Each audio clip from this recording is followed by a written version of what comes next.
हिंदीच्या मुद्द्यावर ठाकरे बंधूंनी जाहीर केलेल्या मोर्चाची सध्या जोरदार चर्चा सुरू आहे। वेगळे झाल्यानंतर मोर्चाच्या निमित्तानं पहिल्यांदाच एकत्र येणाऱ्या ठाकरे बंधूंची ताकद 5 तारखेला दिसणार आहे। त्यासाठी दोन्ही पक्षांनी जय्यत तयारी सुरू केली आहे। ठाकरे बंधूंची ही ताकद 5 तारखेनंतर महापालिकेच्या निवडणुकीतही दिसणार का? मोर्चासाठीची वज्रमुठ त्यानंतरही टिकणार का? असे अनेक प्रश्न विचारले जात आहेत। त्याचाच मागोवा घेऊया या स्पेशल रिपोर्टमध्ये।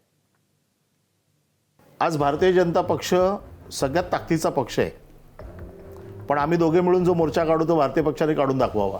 एखादी घटना जर चांगली घडणार असेल तर त्याचं स्वागतच सगळ्यांनी करायला पाहिजे, त्याच्यात काय अडचण नाही। पण आता तो निर्णय त्यांच्या हायकमांडवरती आहे आणि माझ्या हायकमांडवरती आहे। त्यांनी किती आपटापट केली तरी मराठी माणसाची एकजूट फुटणार नाही। राजकीय पोळी भाजण्याचा हा प्रयत्न या ठिकाणी जो दिसतोय तो त्या ठिकाणी योग्य नाही। हिंदीच्या मुद्द्यावर 5 जुलैला तब्बल 19 वर्षांनंतर ठाकरे बंधू एकत्र चालताना दिसणार आहेत। हा मोर्चा भव्य दिव्य आणि यशस्वी करण्यासाठी ठाकरेंची शिवसेना आणि मनसे या दोघांनीही जय्यत तयारी सुरू केली आहे। भाजपलाही जमणार नाही असा मोर्चा निघेल असा विश्वास ठाकरेंच्या शिवसेनेचे आमदार अनिल परब यांनी माझा कट्ट्यावर व्यक्त केलाय।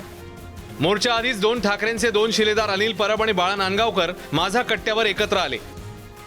आज भारतीय जनता पक्ष सगळ्यात ताकदीचा पक्ष आहे, पण आम्ही दोघे मिळून जो मोर्चा काढू तो भारतीय पक्षाने काढून दाखवावा। कारण काय तुम्ही नंबर 1चा पक्ष आहे ना। लोकांच्या मनात काय आहे ते महत्त्वाचं आहे। निवडणुकीच्या गणितावरती तुम्ही पक्ष ठीक आहे, लोकशाहीच्या बाराखडीत तो मोजला जातो, पण रस्त्यावरची ताकद, जनतेच्या मनातली ताकद जी उद्याचा मोर्चा दाखवणार आहे, भारतीय पक्षाने जनता पक्षाने दाखवावी तेवढी ताकद। मोर्चा यशस्वी करण्यासाठी दोन्ही पक्षातल्या नेत्यांवर जबाबदारी देण्यात आली आहे।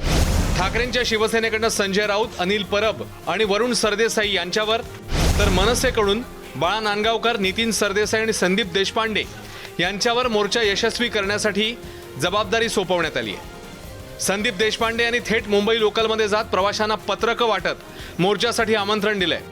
मुंबईतल्या गणेश, दहीहंडी, नवरात्रोत्सव मंडळांनी मोर्चात सहभागी व्हावं असं आवाहन मनसेने केलंय।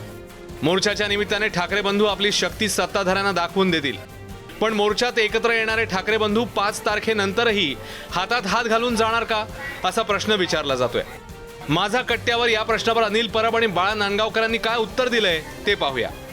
5 तारखेला ज्याची सुरुवात होणार आहे ते पुढं हातात हात घालून ठाकरे बंधू चालताना जे दिसतील ते 5 तारखेपुरतंच न राहता आणखीनही पुढे चालत राहतील अशी अपेक्षा ठेवायची। एखादी घटना जर चांगली घडणार असेल तर त्याचं स्वागतच सगळ्यांनी करायला पाहिजे, त्याच्यात काय अडचण नाही आहे लक्षात। पण आता तो निर्णय त्यांच्या हायकमांडवरती आहे आणि माझ्या हायकमांडवरती आहे। तो हायकमांड एकमेकांना सुरुवात आहे।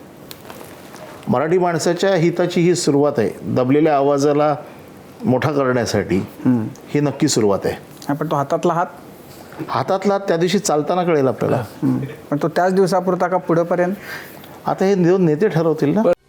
मराठी माणसांची एकी आता तुटणार नाही असा इशारा फडणवीसांना देत संजय राऊतांनी ठाकरे बंधूंच्या संभाव्य युतीचे संकेत दिले आहेत। देवेंद्र फडणवीस असतील, एकनाथ शिंदे वगैरे वगैरे वगैरे त्यांनी किती आपटापट केली तरी मराठी माणसाची एकजूट फुटणार नाही। आपण ज्या पद्धतीनं या मोर्चाला बदनाम करताय किंवा उद्धव ठाकरे यांच्याबाबत चुकीची विधानं करताय ती पूर्णपणे गैरसमज पसरवणारी आहे। मला वाटतं मराठी या विषयावरून वाद निर्माण करत राजकीय पोळी भाजण्याचा हा प्रयत्न या ठिकाणी जो दिसतोय तो त्या ठिकाणी योग्य नाही। 2 ठाकरे बंधू एकत्र येण्याच्या चर्चेचं एकनाथ खडसेंनीही स्वागत केलंय। राजधानी उद्धवजी या ठिकाणी एकत्र येत असेल तर या महाराष्ट्राच्या राजकारणाच्या दृष्टिकोनातनं विरोधी पक्षाच्या बाजूने एक अत्यंत चांगली भूमिका ते दोघंही बजावू शकतात। विरोधी पक्षाला त्या माध्यमातून बळकटी होऊ शकेल आणि ह्याचं एक महाविकास आघाडी म्हणून जर ते एकत्र यायला तयार असतील तर मग त्याचं स्वागतच केलं पाहिजे। तर ठाकरे बंधूंच्या एकत्र येण्यानं फारसा फरक पडणार नाही असा विश्वास अजित पवारांच्या राष्ट्रवादीला आहे। विरोधक म्हणून या सर्वांनाच लोकशाहीमध्ये त्यांचा मोर्चा काढण्याचा हक्क, लोकशाहीमध्ये निदर्शन करण्याचा हक्क जरूर त्या ठिकाणी आहे। त्याच्यामुळे काहीतरी राजकीय फार मोठं काहीतरी बदल होईल, फार मोठं काहीतरी पुनर्रचना होईल किंवा ध्रुवीकरण होईल असं मला समोर. हिंदीच्या मुद्द्यावर एकत्र आले तरी मोर्चाच्या निमित्ताने ठाकरे बंधूंना शक्ती प्रदर्शनाची संधी मिळाली आहे. 19 वर्षानंतर पहिल्यांदाच एकत्र येणारे ठाकरे बंधू सत्ताधाऱ्यांना हादरवून सोडणार का हे पाहायचंय. ब्युरो रिपोर्ट, एबीपी माझा. एबीपी माझा, उघडा डोळे बघा नीट.